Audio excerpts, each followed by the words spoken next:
In the name of God, the Almighty, the All-Loving, the All-Knowing, I extend to you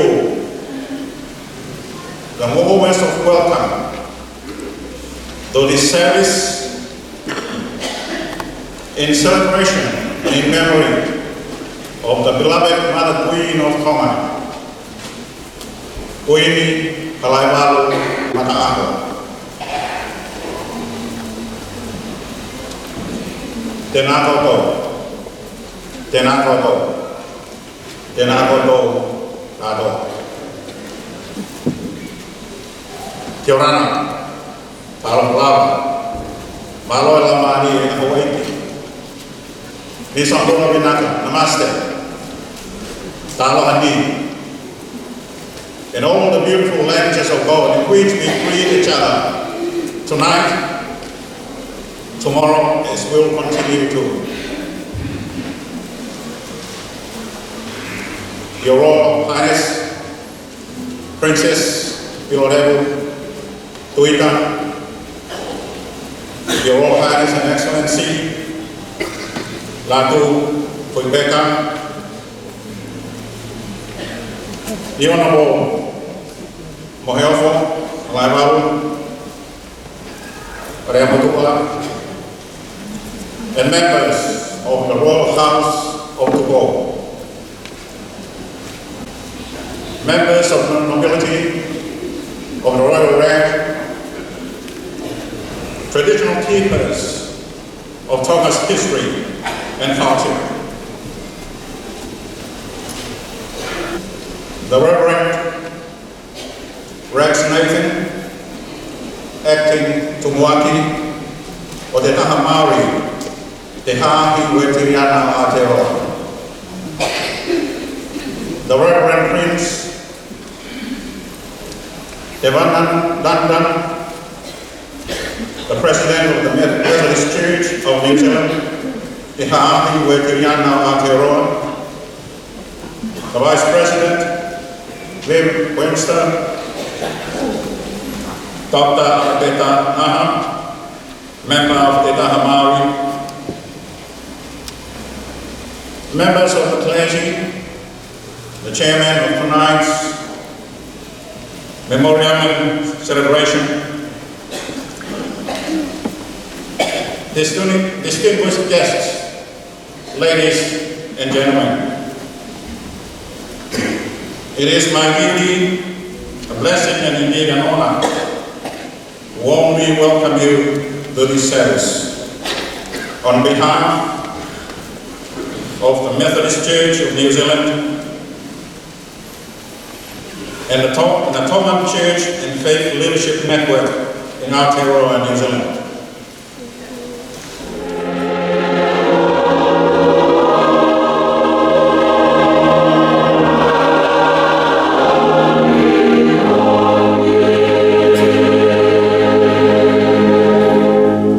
Gracious is our God, who hears our cries. We gather to cry out with confident hope that God is listening to us. Loving is our God, who comes to us in our grief and in our sadness. We gather to feel God wrap us in a loving embrace, wipe away our tears, and assure us that we are not alone. Holy is our God, who never lets death have the final word. We gather to bear witness to the resurrection in Christ and in us. Transformative is our God, who can turn grief into hope and sadness into joy. We gather to release our grief, to allow ourselves to be transformed, and to begin to find joy in the midst of heartache. Jesus said, I am the resurrection, I am life. Those who believe in me, even though they die, yet shall they live. And whoever lives and believes in me shall never die. I am the Alpha, I am the Omega, the beginning and the end, the first and the last, the great I am. I died, and behold, I am alive forevermore. And I hold the keys of hell and death. Because I live, you shall live also. Praise and glory be to God, the Father, Son, and Holy Ghost. Amen. For following kamata ngawe ang kon ya ko mo mapa pikoy o pa aw ko mo narolot araw ko ya ngani ang ya o yu ke ko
Yang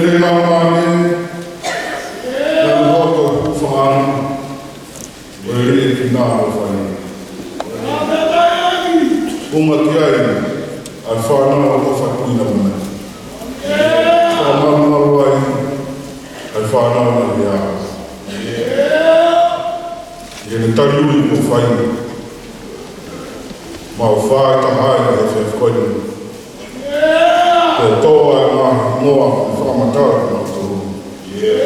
Ai hiki, o mautonga, o maunga whakamia, o kutunga ai nofaka. Kolo ai ea e whakatai o kei takaofia a whiona, e te mautoro e wāi whanau mo tō kei mau.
For the sake of our non-government business, our first partner reading for tonight's special program for this memorial service on behalf of the beloved Queen Mama Tonga is taken from Psalm 102. This psalm is assumed is composed by King David, where he was desperately looking for some help from God when King Saul was after looking him to take away his life. Also often in our Tongan nation. Pea kawa kotoa,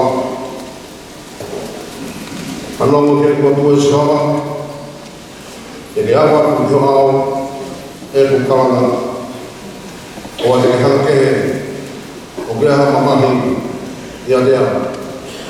O pe mai hoki ngā o kawa tau kamak. E mame o tani au. E kōku ngai na hou o e koto kōme. Te apu pera o ngai kui o ange hama apipi. O tai hou no tō, hange apu sie pe apu mare. Seume na moe whai kai o ku ngāme. Te mea he aki e ku tau koe, o ku piki hoku hui i hoku karamate. O kōta tau, Mohamedi Kani he papa, o hoko koe ruru o pēne, e ngahi kontrawa. O ko lea kuku o ape. Io, o ko wangi e kuku heu, toko te tua ape waka. Koe ape toa, koe whaia haku ngai ki e ngau waruia. O nau tono wale e ka mai, ta koe mama o nau tawange ke hangi kontra. O ko mea antai aki, ake e koe huku. E ko hui, oi mata hoku inu. Ko hui ko ho hau, o sukama ki. E ko ke tō, hake au o ria.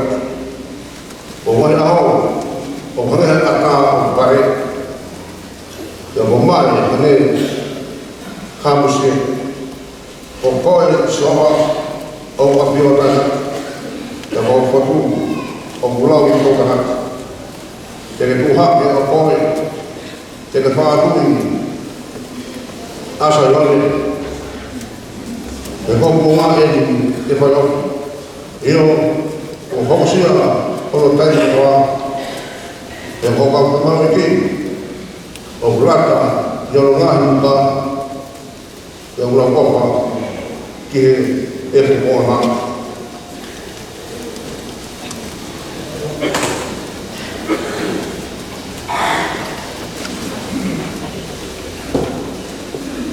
e ale apasia ngahi kakai i uafa o Siloa. Ngahi tui o māmani i ono koronia. O ui ka langa Sayonea i Siho. Wene hāwai i ono koronia. Nāne hāwai ko whoma i lotu ai telefu ata. E nāi kāri i whakasikaki e lotu koronia. E tohia maha tō tangata kaha. Whakamaro ia e whahinga a toku tuku. E kua hanga hifo e si haupa, mi hono mao longa tapu hawa. Kone whakasio me langi, hi e whanua. E whaama me he toka, a si pōpura.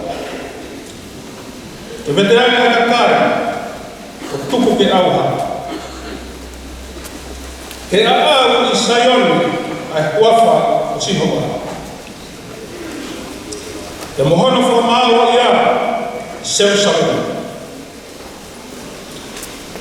O tāna whakataha, angai whaahinga. Ngai pureanga me tauhi a Sihoa. Ko ne whakawaiwai e whanonga hoku imu. Ko ne kosi hoku taimu. E au pe he, e o tua, o ai ngā rea, wai o hoku taimu. Ko ngahi tau o au, e au te ngahi tautanga ta tahiri. E kamata ana, na ke tanfo a mamana. O koe ngāo, ko nima, a ngahi langi. O ki nā tōru e auha, kai tuku ai pe a awhiona. Io, nā whakaara kotoa o motua, hange koe tofu. E teke whetoni, hange e purupuru. Io, e whetoni pe ki nā toa. Ka keka tehe ai pe a awhiona. Ko ngai tau e kaina. Ko whanau a hau tau e ki e tolonga. Ia ko hom nau hako i mai e nau whikao moe a whenua.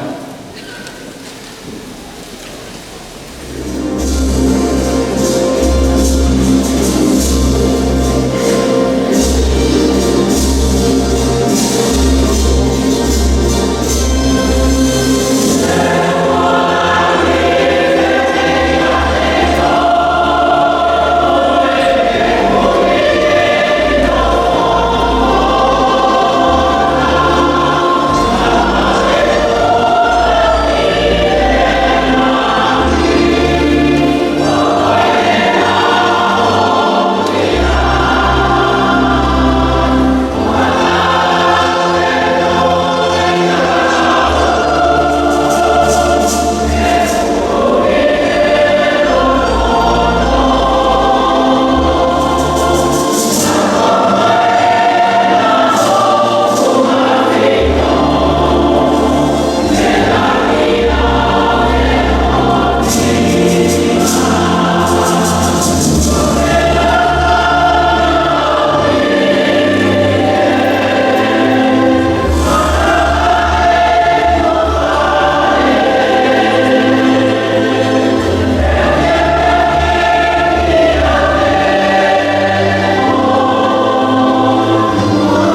Tēnā mō tātou, e tau nei rari te marumaru o tēnei pare kraku. A roto te iwi o Ngāti Whātua mai ki te taimi waka, Waikato iwi.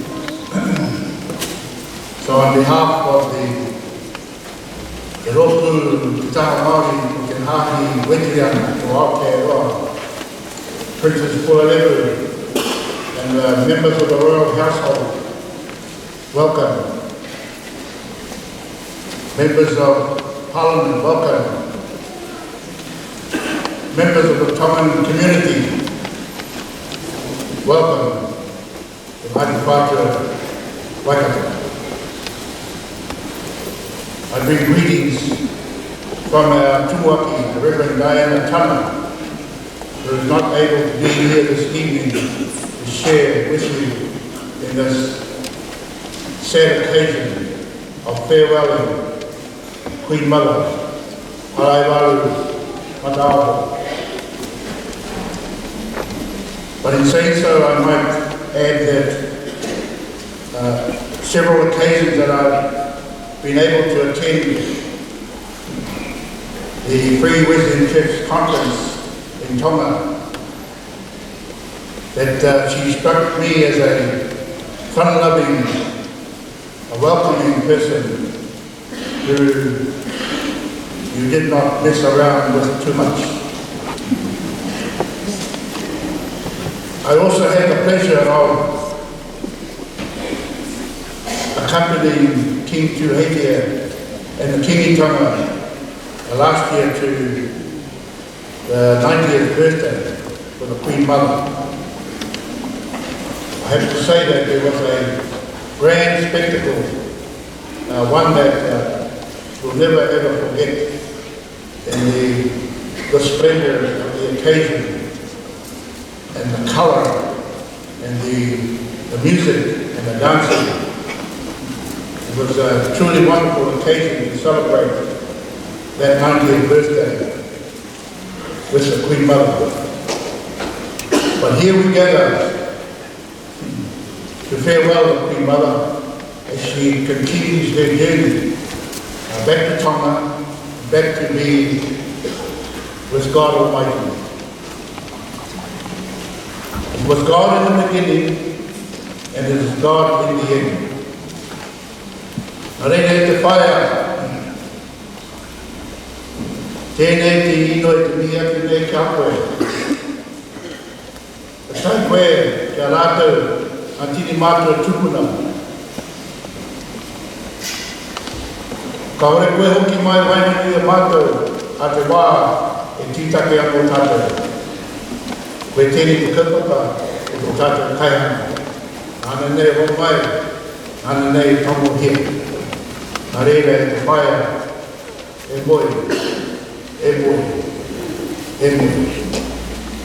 Ko mutu tō mahi, wainani a tō iwi tō whānau. Nā reira e te whaia haere. What I said was that God is the beginning, God is the ending. Her work amongst her people is now complete. She is finished. She is now at rest. So we say to her, farewell, Queen Mother, farewell.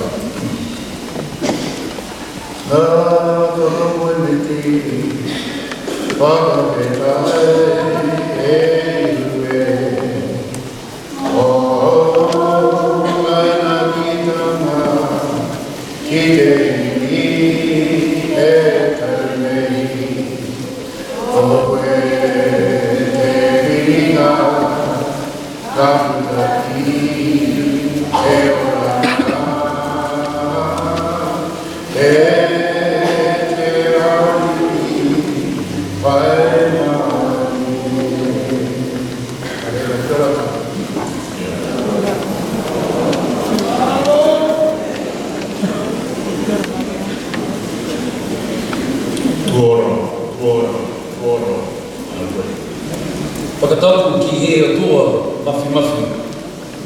Tapu mō Princess Salote Mawhario piro level tuita mō hā, mohi ofu. Tapu mō fui lupe e loto palasi.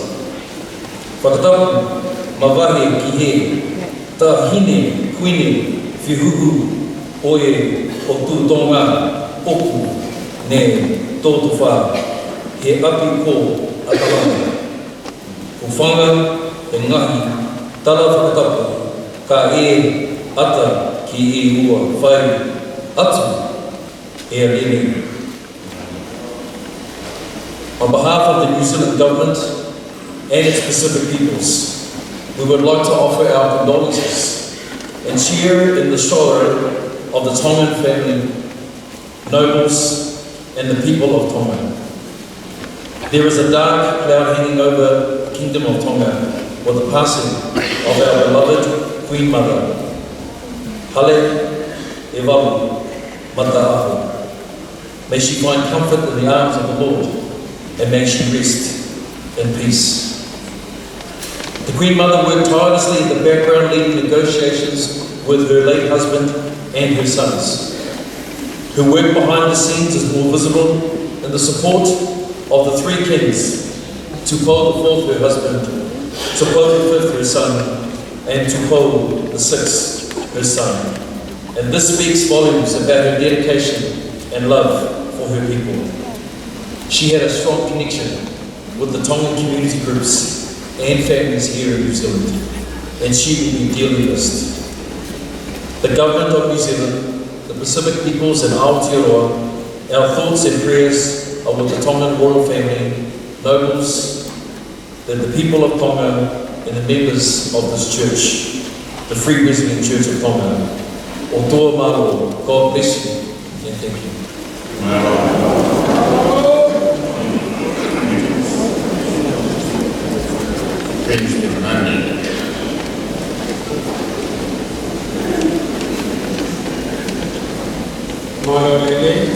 Good evening, greetings from the Methodist Church of New Zealand to the people of Tonga who are gathered here and who are not here. Your Royal Highness Princess Charlotte and the members of the royal family, greetings. And the people of the Tongan Church here and the Kingdom of Tonga, greetings to you. Our gathering here is to mourn the death of Queen Mataaho and also to give thanks to God for the life that she lived. During her lifetime, she has been a noble woman, fulfilling God's calling in many ways, in serving the people and the kingdom, not only in Tonga but also here in New Zealand. I hear that she has touched many lives, and they are connected in one way or another to her. And I also hear her association with our school, the Wesley College, with her children and her children's children attending that school and also connecting with the community. All this shows that she had a strong faith in the Lord to serve her Master in the way He chosen her and called her. And a situation like this, words are not adequate to express our grievance and our sorrow.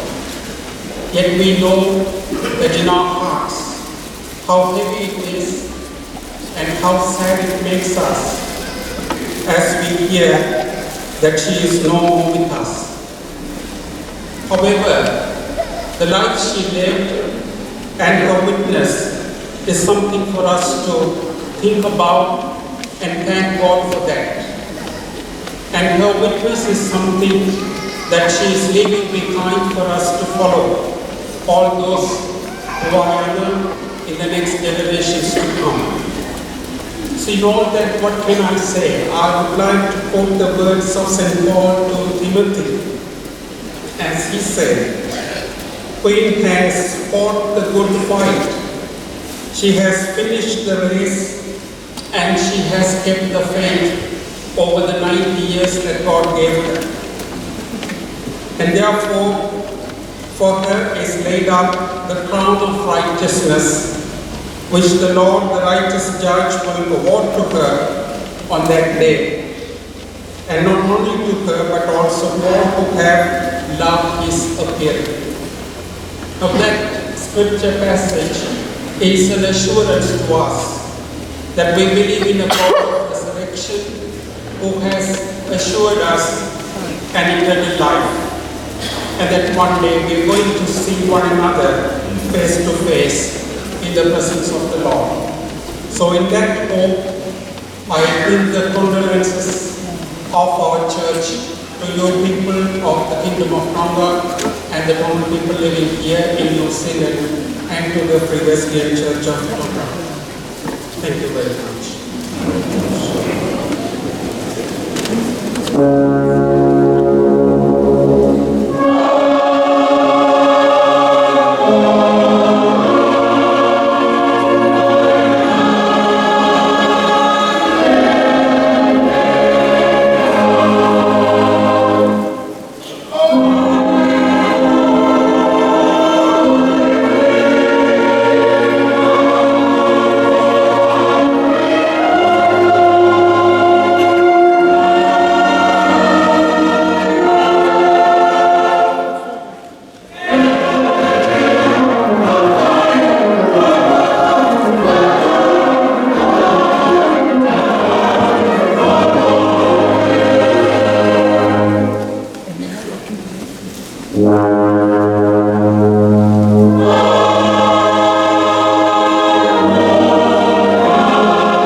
strength. The very reasons help in trouble. Therefore, do not be fear of the earth, of the world, and of the mountains compared with the midst of the sea. Though the waters thereof roar and be troubled, though the mountains shake, we shall sweat thereof.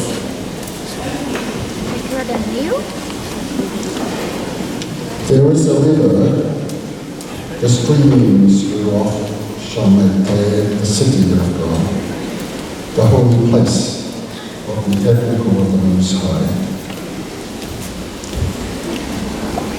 God is in the midst of her, she shall not be moved.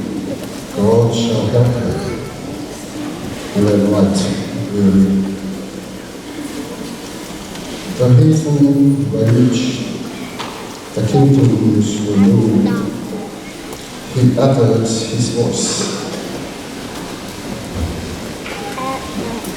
The earth melted. The Lord of hosts is with us. The God of Jacob is our refuge. Come, behold the works of the Lord. What desolations he hath made in the earth. He maketh wars to cease unto the end of the earth. He breaks the bow and cutteth the spear in sunder. He burneth the chariot in the fire. Be still and know that I am God. I will be exalted among the heathens. I will be exalted in the earth. The Lord of hosts is with us. The God of Jacob is our refuge.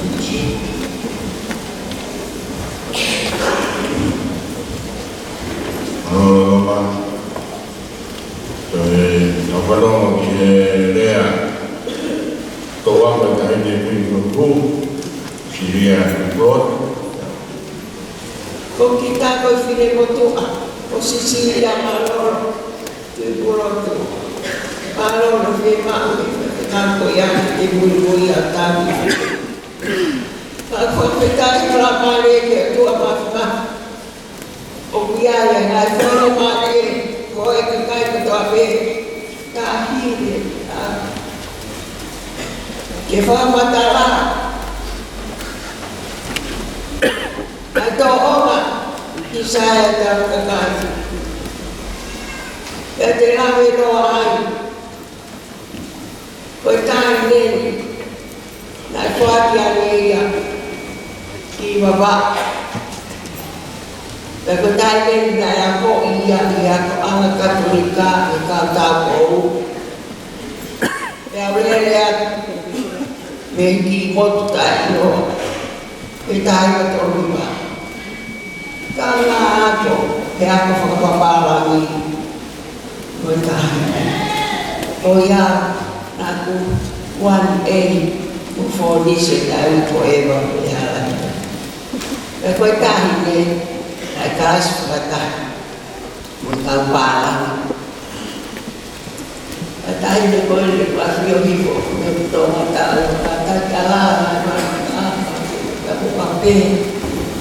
Kaya kasi uway ang pagkatama ng sa Lord o ikaw parang.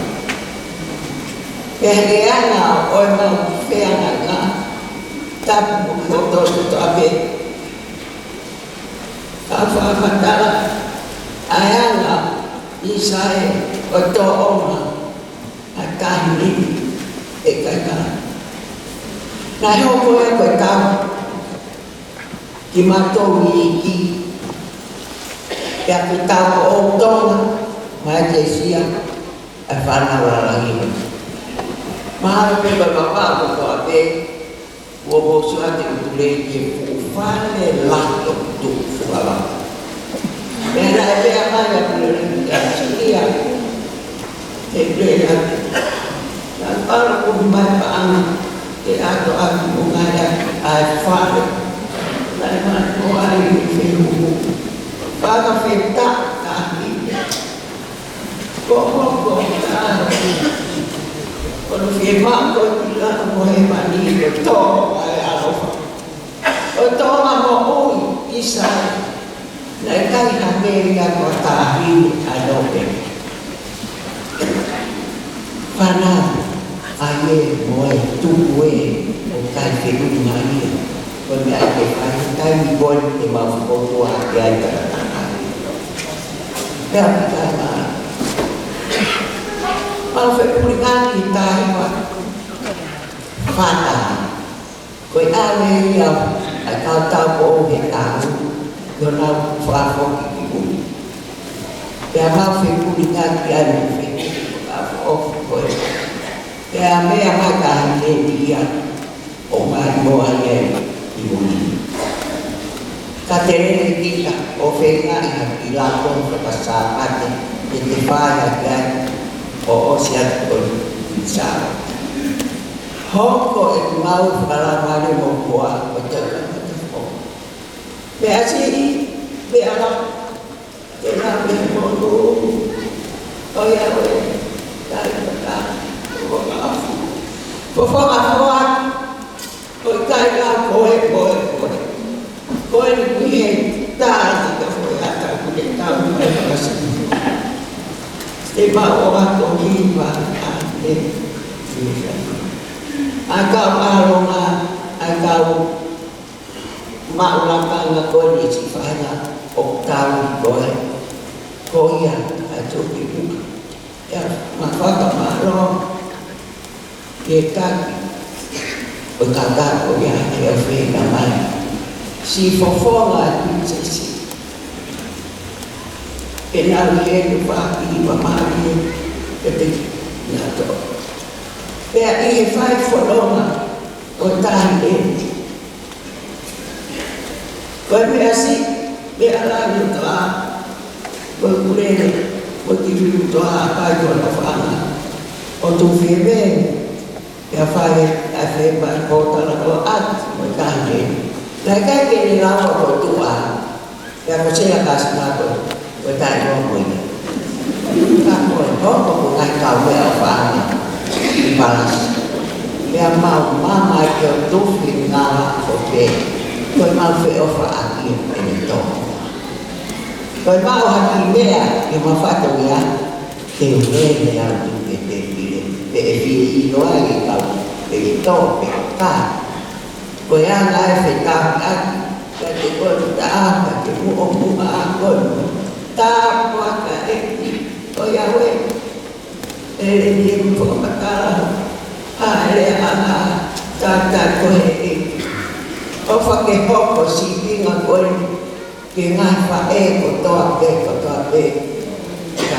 kau ya lagi mereka kau lagi kau masih wae kau pada kain ada kau lagi wae kau kakak dia mai để mà cả đi sai một qua thì vậy có la bà rồi là chui nó vào bà bên ông là ông bà ông cái tam nhân và cái ông cái nào mà nó phải có cái bisa dan uyaki fakita yata baru lo ya Mohan Tuhan lagi aku tahu dia ada STD dia berapa banyak lame moluai tak ilo apa maro tadi ofana tu aku sipio makina ada tak tahu coba siapa kita fai ayat betul untuk mata kita bermata dia kata boleh suruh kafe tadi dulu, dia disuruh tadi. Enak mana kita berbuat ini. Berfirman we have the money. But not the only whakamaro ang iba. Talaga, kaya may ifimuwa. Yung sila o kaya mga binayaki o para magkakaya. Ako whakamaro ay kayaman. Kaya yung malo, hindi naman. Kaya panangay kaya ako. Kaya peke siya mo kapay kako kapay. Kung natoka, magkakiway. O pagkalagi-lagi, gawin ko fenuku. Ang ako kakay, ang ako at meron kapay. Kawagin ni Ma'am Pini. Kung hanggang good ahoy. Topa. At talaga, libre ba niya?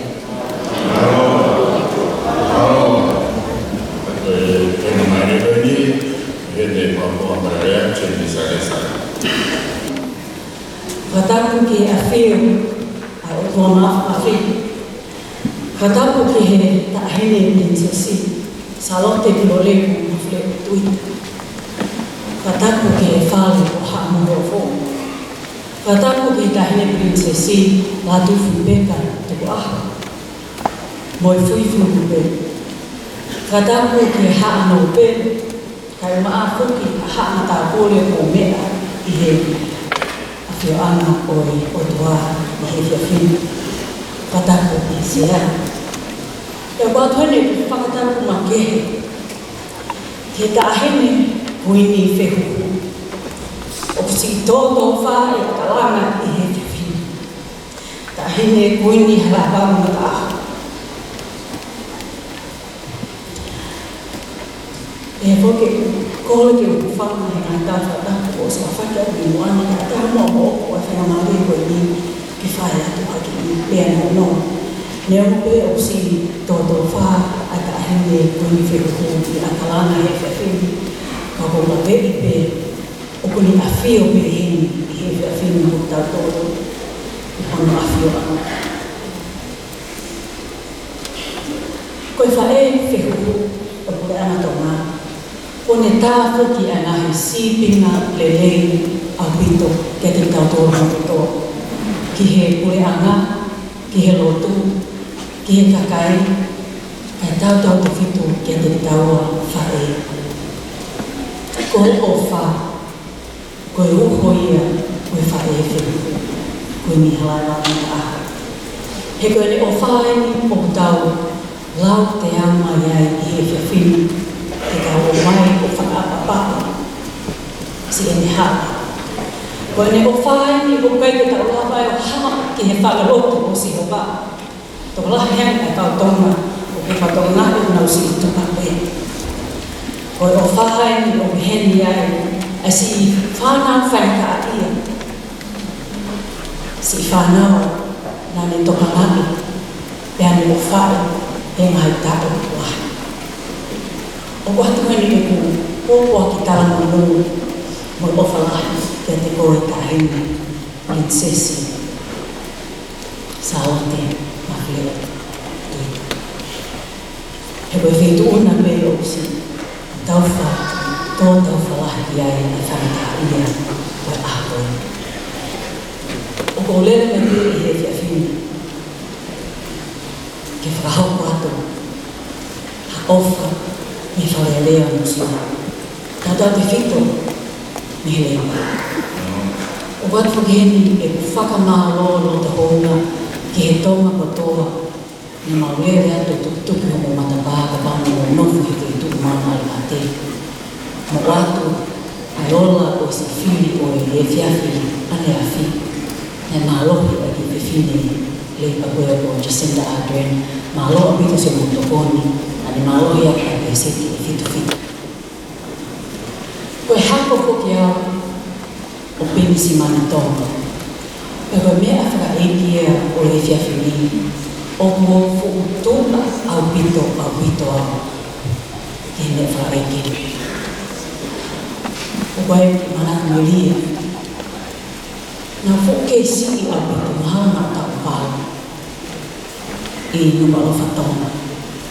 Taimina e māloroa koai e kukui tangata no he wāko mana leo tonga. Neo pene o ke si, ka ko ke mana tu i le e taimi na e me ane a whangata maua o koe ni ue teo hala rama ka a whangata maua me koe ni me nau si whaho i si e koe tamata koe o manu i tō o manatu le ana whahe katoa i a whamonia ki tua e ko mena a hoa i ki i loka whaa ko ia neo mo ai ngā ue i o kalana i Aotearoa New Zealand te lele ka tonga o whai o whatongia ki he awhi ki he mea whakaekemi.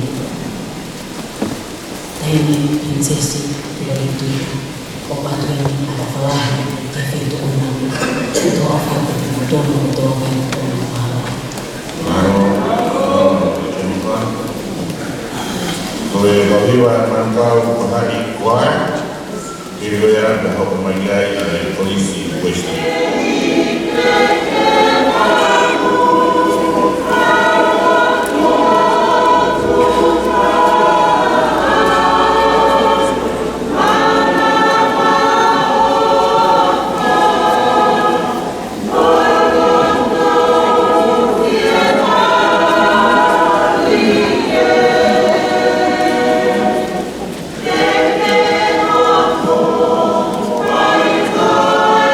Oh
no pahe tafa ko matalau me vesula e vestafa o na mama mo to o mo tu ke o doa mo fo ki dia e fare o ta mai o ka ma fo ma kla kani kai pe mo ta lai ke mo to o wa ke te o potu mo to e ka pa te mo o te o potu mo to e to ha mo wa mo to ki dia o wi ko potu te wi ai te mo ia fo e ka potu o wa ki ai mo ilo ya mo ilo mo hala e ale a to mas ki te ia e o wi kai te mo ilo e ku ke alu ni fe e fe e mo ilo a hala Talangi si su kia dei.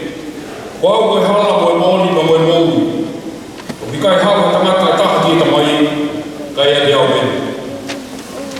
Ane mo ilo au he ko mo ilo moe ka mai fo.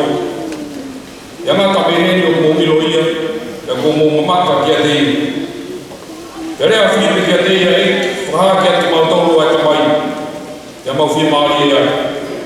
Ia te hange si su kia dei. Filipe. E kua peheni ono whoroa o kia ki mōtolu. Ka te ki ai te ilo au. Ko ia kua ne mamata kia te au, kua mamata ia ki tamai.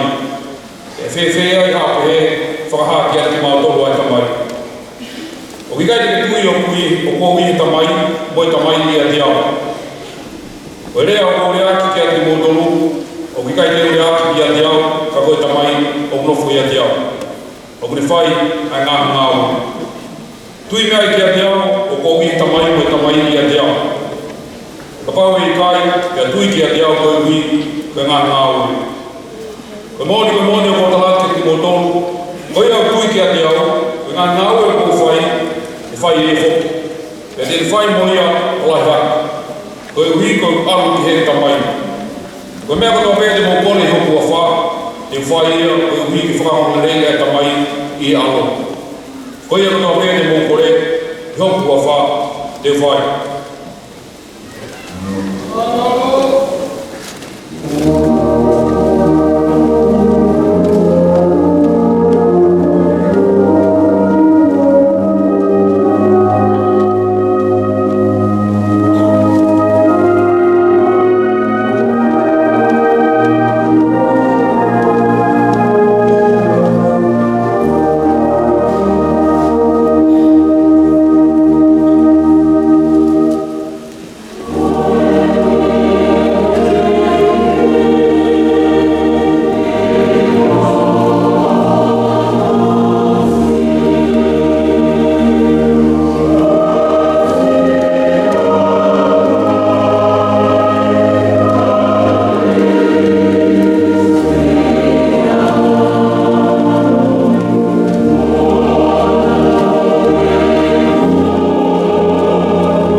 to'oia me sa me a te wika o sa me uatoa. Our fourth and final biblical reading for this evening is taken from Psalm 23, the Psalm of David. And I shall read it first in the Tongan language and then English version. Ko hoku tau ki asihoka, e kai te o masihoka. O kone whakatawadoa i ai toa whalanga o ka. O kone tantiau i ngā tuai i whakanama. O hoku la marie o kone whakakoki. O kone tantiau i ngā hala o e mātoni. Ko hono o hinga ai. Ko hono whakape. I o neongo e te arope i he terea marua kiai a matei. E i kai te manamahe ki hatohi. He o koe, o kumawheoi. O si o tokotoko mo akau, o kuna whakakia maari e ia. O kuka te mai i ka ao ha te tire. Ka toho kumahiri o kusi o mehe. O ke panilolo o kuru, o kukono maku o hua, ai kuipu. Ka e tōpiri mai a lerei mo e alofa, i hoku ngahi ngāko o kotoa, e a koe kunofo i ke whare o sirowa, e whai pēni o lawi kōna. The Lord is my shepherd, I shall not want. He makes me lie down in green pastures. He leads me beside wide waters. He restores my soul.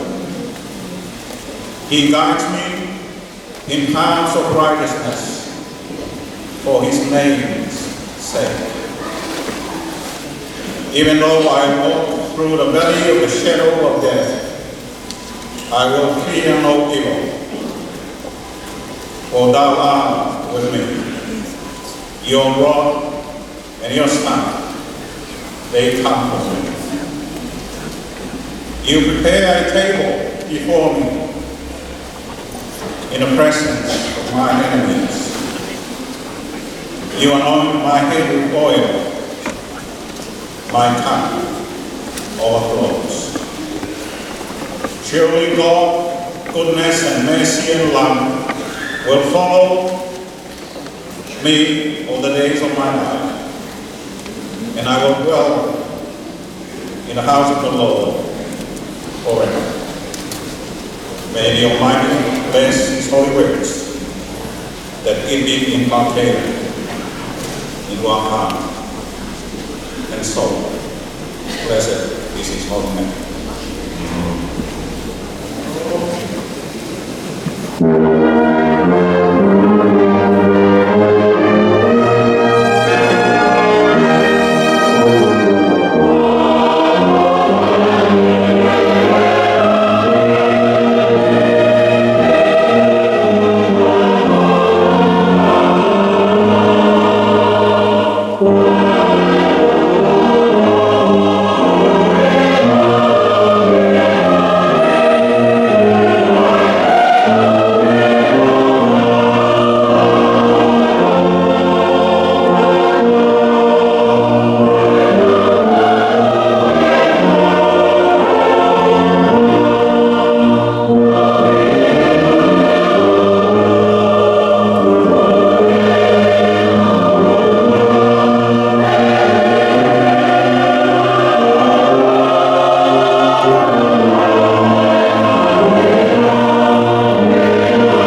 whakati. Tātana teo, e whakatata, hapu katonia, i e te koe. Ua hara ai kuini ke huko o wheina, ua hara e wala mata aho. Kea kau kata mai i he fiat koe ni. E vai e kau whawhetai ke rotua, e kau whawhetai, e kau hiru, e kau leo, e kau malana. Koe tau malana ai rotua, ka mono le rei, i e me hokata. I tahi me koea, o harai wātu mata aho. Koe tau koro ai, ka mo whinani, koe fiat koe.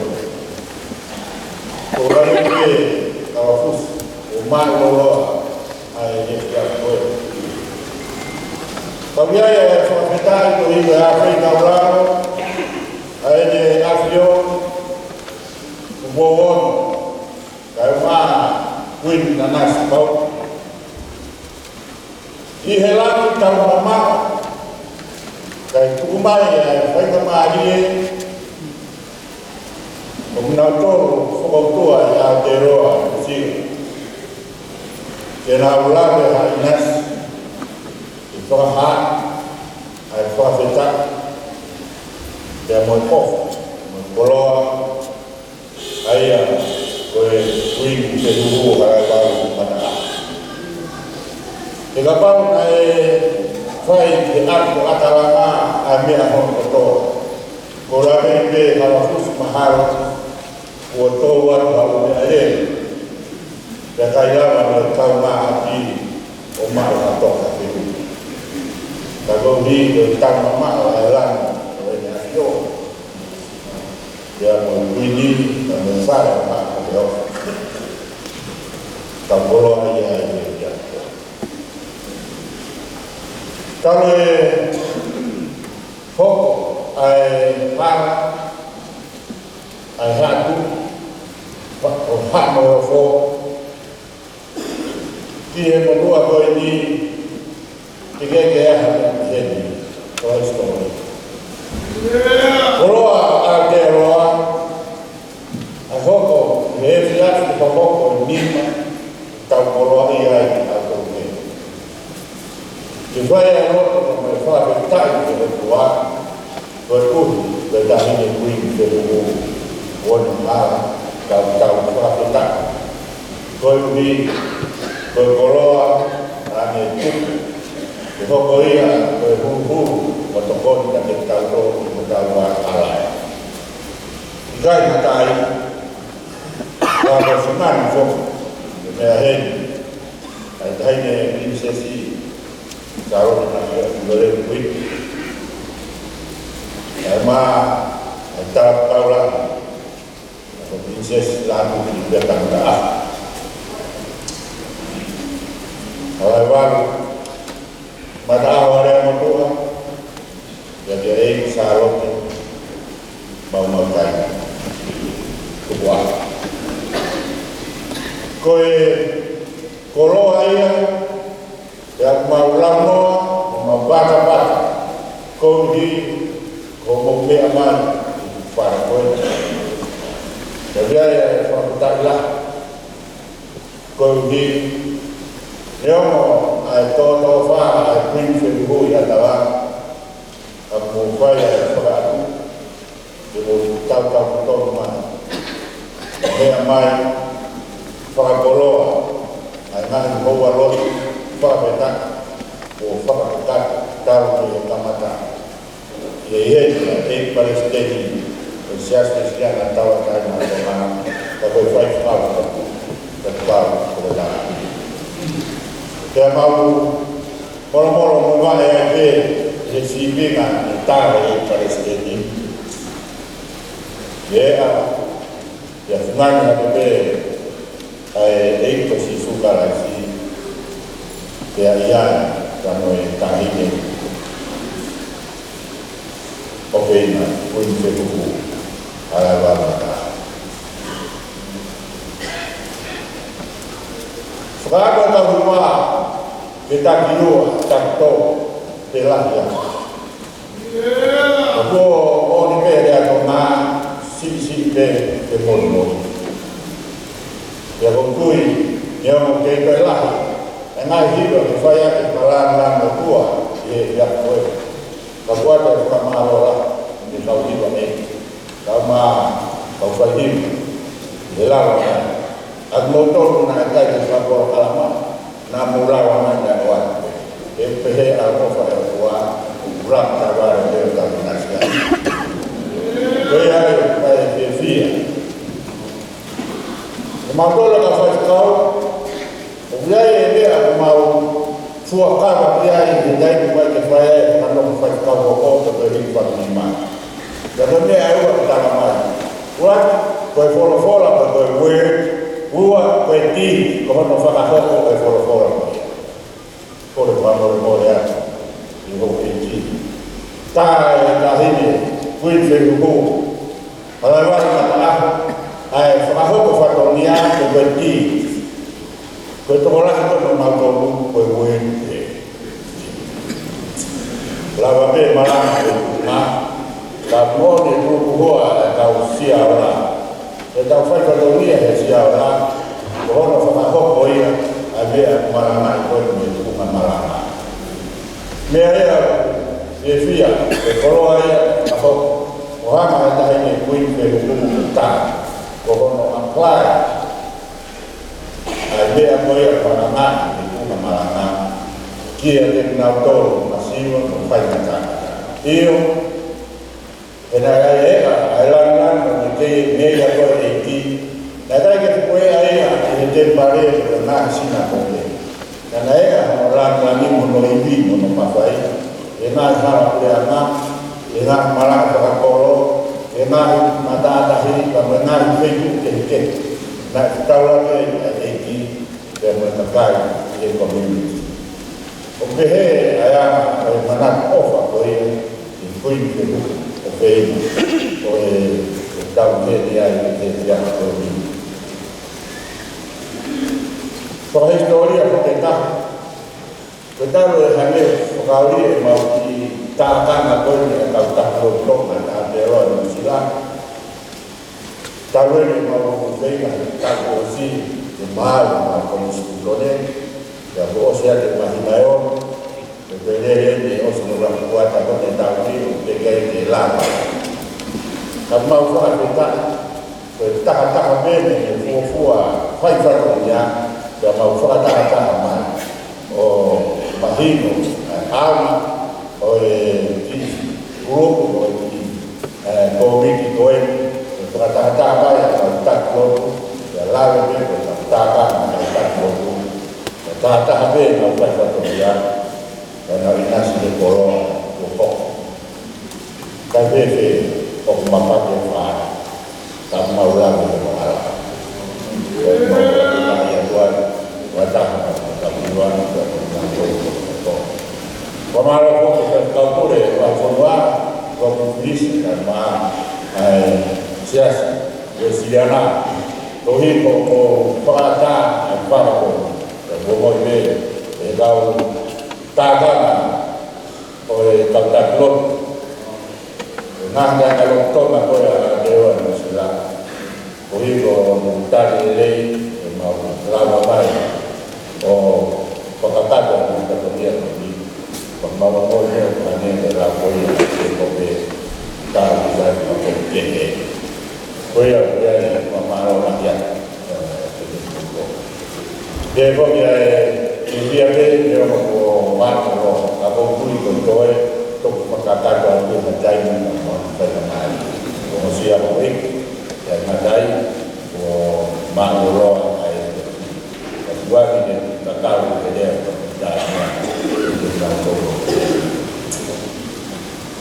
on behalf of the Church, Tonga Church Leaders Network, we'd like to express our most sincere thanks to the Honorable Minister of the Pacific Peoples, Alfred Nau, and also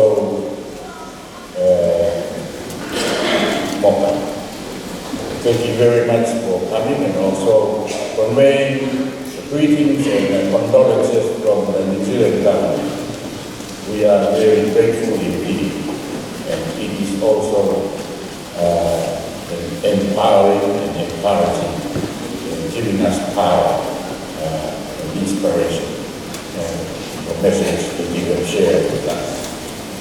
And to the Tahana Whenua, Rex Nathan, thank you so much. You are almost becoming a common. You've been to every conference for the past 5 years. And I know you have advertised it. You write the Taha Maori to visit Wawaha in June, July. And you know the Wawaha people, especially the Royal Highness, welcome you in the past. President Prince, thank you so much for your message and being here. Your lovely wife. May God bless you. Thank you very much for conveying the church our most sincere appreciation for your message and your presence. We spend a lot in the Royal House family, but also to us, the common community. Thank you so much. The day of the Tabe, who Tagiawa, Ramalo, Wanda Kalamamu, Yakwini, Maro.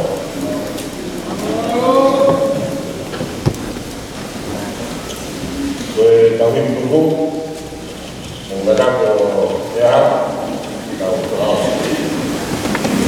câu nhau là một người đi tôi mang cho được nào như tôi để how will I how is Roma, Mea Mari Mauno, Secretario Mauno, o Maru, o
If I go my Lord here, go one, ma Vincesi, Ure, Sarah, them, Lord, wait, Karen, I'm over for the one. Dona, I go for a foreign I home.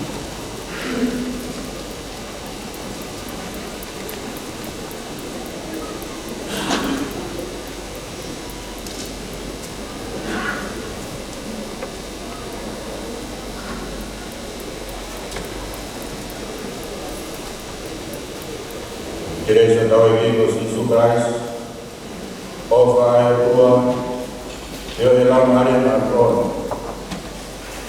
e calcou que eu veio a cair. Amém.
Thank you very much, Minister.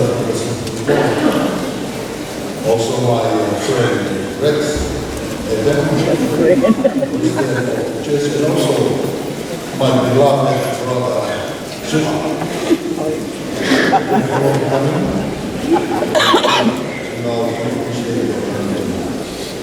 understand we are one in Jesus.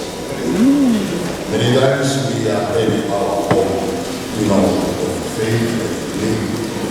And when we come together like this, we are the children of God. And thank you very much for that understanding.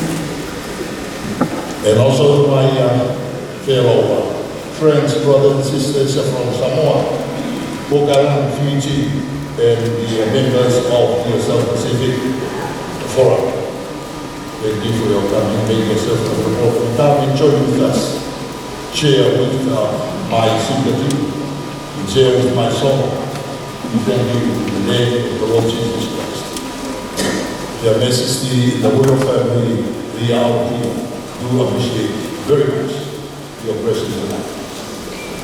Pamremore ko hiyo kufahamu ukiani aki ibuwan mo ko patapa. Tiuke ko sa dalang o sa susunod na pama. Ohi ko hospital na ko. Oya ohi oya ka tong. Afrika ko te ya ta. Atau kalau kita faham dia berfaham, kita ni tu orang yang mungkin orang tahu. Mesti tahu apa ni, mesti tahu apa. Kita tahu kita belajar dari dunia ini. This a sort of tomantina being there. You are mostly invited. Please do not. The taste of tomantina. So all welcome. And then all our guests from overseas, not Toma. This is the entrance into the site of the hall. You will go there, so that's it. We can, after this, go to house. The rest of us go around there. If you would like to stay on, go home. So, Mama,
mai kau siapa ni?